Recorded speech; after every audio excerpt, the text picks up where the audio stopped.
Afternoon everyone, আমি Asima daily blogging চ্যানেলে আবার একটি নতুন ভিডিও চ্যানেলে আপনাদের সকলকে আরেকবার স্বাগত। আশা করবো আপনারা সকলে বেশ ভালো আছেন, সুস্থ আছেন, যে যেখানে আছেন আর যেখান থেকে আমার ভিডিওটি আপনারা এখন দেখছেন। এখন সময় হয়ে গেল 1:11, ওই জন্যই বললাম গুড আফটারনুন, শুভ দুপুরবেলা। আর আজকে হয়ে গেল আপনাদের বৃহস্পতিবার। সো রান্নাবান্না কমপ্লিট, অনেকক্ষণ হয়ে গেছে। আর এখন যেহেতু শীতকাল, ভাতটা ঠান্ডা হয়ে যায়, যদিও আমি ভাত খাই না, মিঠি খাবে ধরুন সেই 3টে, তো ভাতটা ঠান্ডা হয়ে যায়, যার জন্য আমি লাস্টে ভাতটা চাপিয়ে দিয়েছি। তো ওই জন্য আজকে রান্নাঘর থেকে আপনাদের সঙ্গে ব্লগটা শুরু করি। রান্না বান্না করে আমি এখানে বসছিলাম, তাহলে ব্লগটা এবার শুরু করা যাক। এই দেখুন আমাদের অ্যাকোয়ারিয়ামে মাছ মিসিং, এখানে একটা গোল্ড ফিশ পাওয়া যাচ্ছে না, আরো আরো কিছু মাছ এনে অ্যাকোয়ারিয়ামে আবার দিতে হবে। তো এই যে ঘর এখন ফাঁকা, কেউ নেই। ন্যান্সি বসে আছে। ন্যান্সি, ন্যান্সি ম্যাও ম্যাও, এই দেখুন।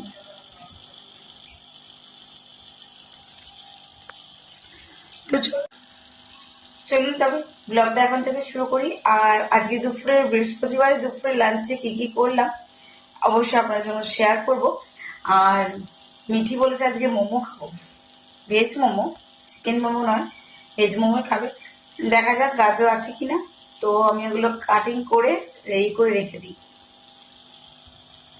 বিকেল ওর আবার আজকে পড়া আছে, তো তাহলে একটু করে দেবো, ওর তাহলে ভালো লাগবে। আর আমি একবার পারলে বাজারও যাব। তো চলুন তাহলে ব্লগটা শুরু করা যাক এখন থেকে। আর দুপুরের লাঞ্চের জন্য আজকে কি কি করলাম সেটা আপনার সঙ্গে একটু শেয়ার করে নেবো। অবশ্যই সঙ্গে থাকবেন আর দেখতে থাকবেন আজকে এই ব্লগটা। তবে দেখাই আজকে থার্সডে দুপুরে, মানে বৃহস্পতিবার দুপুরের লাঞ্চে কি কি হলো। এই যে লাস্টে ভাতটা বসিয়ে দিচ্ছি, বাকি কিন্তু আমার চারদিক সব ক্লিন হয়ে গেছে। এই দেখুন আমলাগুলো নিয়ে এসেছি, এটার এবার ব্যবস্থা করবো। আচ্ছা, এই যে দেখুন ঢ্যাঁড়স সেদ্ধ, এটা মিটির জন্য নুন দিয়ে সেদ্ধ করে সরিয়ে রেখেছি। এটা হলো ঢ্যাঁড়স আলুর তরকারি। আর ভাজার মধ্যে করেছি ফুলকপি আলু ভাজা, এখানে করলা ভাজা।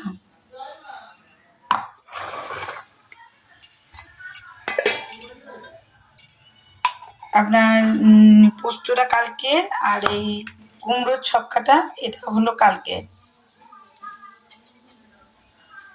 টমেটো, তারপরে খেজুর দিয়ে করেছি টক চাটনি, আর লাউয়ের ঘন্ট বড়ি দিয়ে। তো এই হচ্ছে দুপুরের লাঞ্চ। আর ওদিকে তো ভাত হচ্ছেই, আর আমার রুটি হয়ে গেছে। আচ্ছা, তো আমি এখন বানাচ্ছি ভেজ মোমো বেটি আবদারে। আর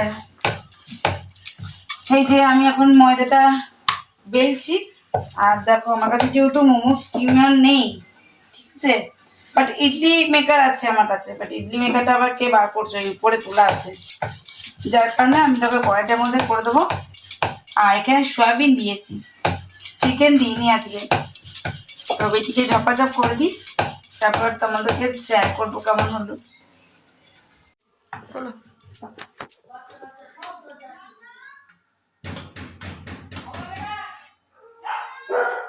এটা হচ্ছে মোমোগুলো ভালো হয়েছে, পুরো স্টিম হয়ে গেল ক্যামেরা। মিঠির থালায় ভেজ মোমো, সাথে সেজওয়ান চাটনির সঙ্গে আর মিয়োনিজ। খেয়ে দেখি,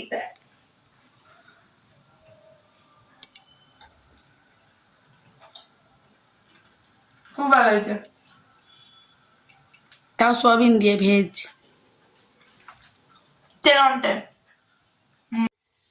তো এতটা আটা রয়ে গেল, কেননা আমার পুর শেষ হয়ে গেছে। তো চলো, এখানে আরেকটা বসিয়ে দেওয়া হয়েছে, আর এইখানে হয়ে গেছে আমার ভেজ মোমো রেডি। আর আমি তোমার সেজওয়ান সসের সঙ্গে সার্ভ করবো। আজকে আর স্যুপ বানাইনি বা চাটনিটাও বানাইনি।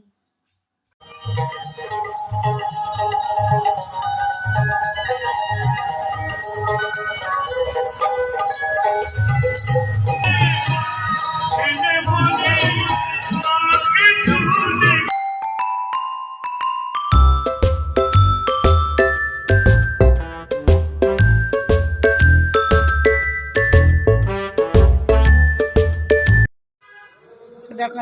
ঠান্ডা করছে। আমি গেছিলাম বাজার থেকে গুড় টুড় কিনে আনলাম, ঢালা গুড়। তেলকুটটা পেলাম না, দোকানটা বন্ধ। আর মিঠি কালকে যাবে স্কুল থেকে ঘুরতে, এই এখানে আসবে দুর্গাপুরে ওমসে, অর্গানিক গার্ডেন্সে। ও সেই জন্য ওর কিছু খাবার দাবার এই যে ব্যাগে করে ভরে নিয়েছি, আর কিছু দিয়ে গেছি। তো চলো ব্লগটা আজকের মতন এখানেই শেষ করছি। ব্লগে কিছু ভালো লাগলে অবশ্যই লাইক কমেন্ট শেয়ার করে দিও। আর দেখো ওইদিকে কীর্তন হচ্ছে। আর নতুন কোনো বন্ধু হলে অবশ্যই আমার চ্যানেলটি সাবস্ক্রাইব করো, পাশে থেকো। আর যদি আমাকে ফেসবুক থেকে দেখছো অবশ্যই আমার ফেসবুক পেজটি ফলো করে নিও। যদি ইউটিউব চ্যানেল থেকে দেখছো অবশ্যই আমার চ্যানেলটি সাবস্ক্রাইব করে পাশে থাকা বেল আইকনটি দাবতে একেবারেই ভুলবে না। তো রাস্তা একদমই ফাঁকা, আর এখন সময় হয়ে গেল 9:40। তো চলো কাল আবার সকাল সকাল মিঠিকে অন্ডালে নামাতে হবে বাসে, 7:30 টাইম দিয়েছে।